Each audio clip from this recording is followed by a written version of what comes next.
Jam jam namin, jam jam. Jam si Jam Jam. Kagigising siya. Kagigising na ni Jam Jam. Wow! Mataram. Hello guys, good morning. Ito na pala yung part 2 at papunta naman ako kila Papshi ngayon. At pupuntahan ko sila mama. Doon naman ako buong araw kasama si mama at si papa. At madami pa nga silang tirang handa at napadami din talaga yung kain ko. Wow! Tapos ay gato ma? Wow! Gusto ko to ma. Thank you ma.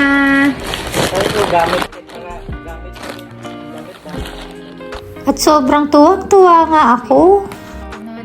Pag may mga extra nga, gusto ko din bumili ng mga non-lukot na mga bedsheet.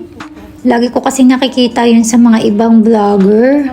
Nakakatuwa kasing tingnan yung higaan. Pag pare-parehas talaga yung kulay. Sa amin kasi iba-ibang colorful kasi. Iba yung kulay ng punda, iba yung kulay ng bedsheet. At katulad sa bahay, gagawan ko rin sila mama ng tacos para matikman din nila yung gawa ko. Kasi nga sa amin, nagustuhan nga nila mama rin. Kaya nga sabi ko kay mama, magluluto ako ng merienda namin, yung tacos din para matry din nila.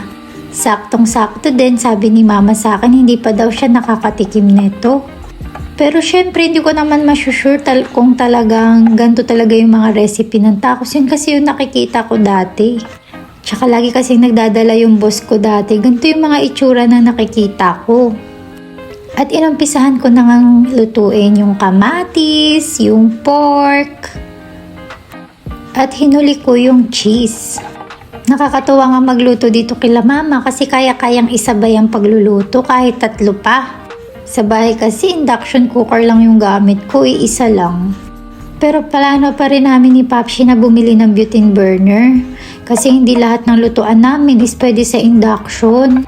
Sayang naman yung mga lutuan namin.